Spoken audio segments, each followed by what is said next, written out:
Oh, great. So we're going to start right away. Let's see real quick. This is forward. That's forward. That one. Okay, cool. Hi, everybody. I'm John. I'm a molecular biologist by trade, but now we're moving into something a little bit completely different. We're EQO, and these are the people you should accost with questions following this presentation. So, and these are some of our partner groups that we have really helped us get where we are today. So I want to introduce you to this guy. He's a zebra mussel, or at least that's what a larvae looks like. That's what he looks like as a baby.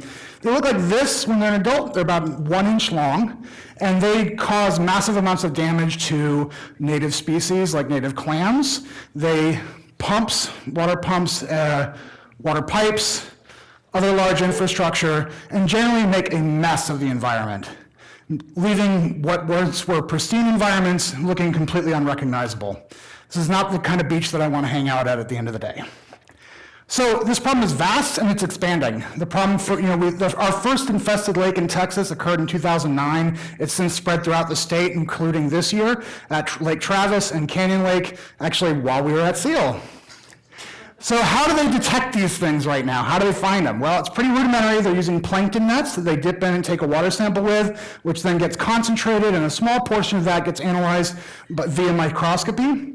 Using some various morphological techniques, they can identify them that way, which they then verify using a DNA test.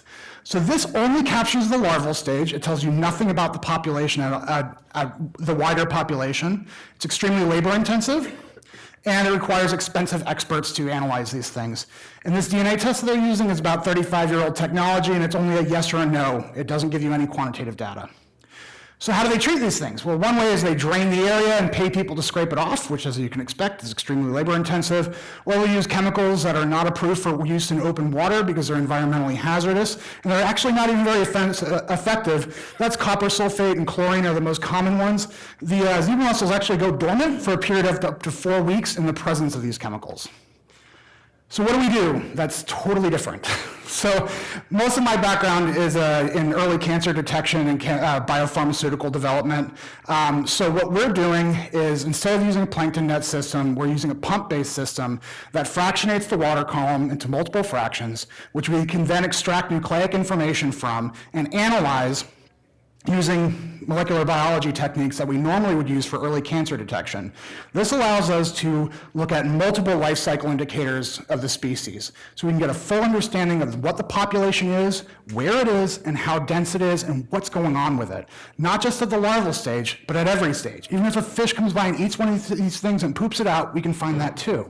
We have single DNA sensitivity and granularity in the femtogram range.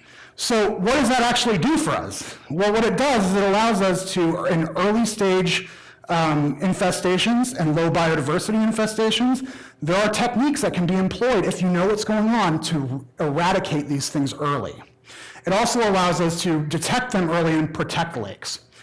This all comes at a lower cost and a shorter turnaround time than what's used currently by Parks and Wildlife departments and other companies around the country. Also, let me go back 1 second, I forgot one part. The other thing is, since we're using a pump-based system, this can be automated, and we have a grant through U.S. Fish and Wildlife right now where we're launching automated samplers in lakes in Colorado and in Texas, and this allows for sampling without any on-site. It just does it automatically. You program it, it's solar-powered, and then it's just sending it off to us to analyze the data.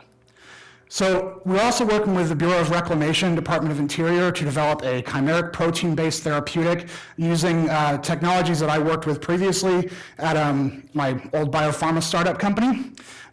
This is technology that has been used in human health applications, specifically oncology, and can be effective in this phase as well. We can scale quickly and at a low production cost. So our closest competitor is a company called Marone Bio, has a product called Zequinox. This is essentially a wild-type bacteria that they grow up, they kill off with UV, and that's their product. It's kind of it's not very efficient, not that effective, but it's a great test case for us because they're using a protein-based therapeutic, and it's produced in bacteria. and it's been approved by the USDA. This allows us to fast track our protein therapeutic. So in summary, we're just better. We have species specificity, we have sensitivity beyond what anybody else has. We can give you full analysis of the population, what's going on, early risk mitigation and eradication technologies, and we're developing a therapeutic. And I just got the done sign, so I'm gonna run through the rest of this really quickly. Okay, so the total market for all invasives in the US is $120 billion. Quagga and zebra mussels make up $3 billion of that. I can give you more information of where these numbers come from offline. Our initial target market is $30 to $80 million. We think within 5 years that's very doable. So right now we've launched our direct services and analysis portion. That's already launched and we have contracts coming in for that. We're scaling up to equipment and CRO services through our partnership with US Fish and Wildlife in the states of Colorado and Texas. And eradication is really where the big money is, and we're pushing forward with that through Bureau of Reclamation. So what did we do this summer? One of the things that we had an issue with was market penetration. Thanks to our wonderful mentors and help stuff like Jeff over there, we made some new connections and got really creative on how to market this. Financial modeling, I'm a scientist. I'd never done this before, but I learned it eventually. How to sell it. Originally we were selling this as a early detection and prevention model. Now we realize that we can use the same technologies to market this as a early mitigation and eradication model, which is a much easier sell. So long road ahead. We have some funding gaps to get equipment produced, and then also the R&D phase to get our Department of Interior partnered product out to market. But we've developed some new grants, developed some great client relationships, and are starting to get some equity funding interest. And it looks like those gaps are filled. Logistics, just running a business. I'm a scientist again, there's so much I didn't know, but with our coaching staff and lots of study, we figured out what I need to know and what I need to outsource. So go or no go, absolutely go. That's my daughter, by the way. With strong growth potential, viable path forward, and active partnerships that are growing and intensifying daily. So I want to say thank you for our mentors, our SEAL support staff, and our teams for the community and support. We couldn't have done this without you. Thank you so much.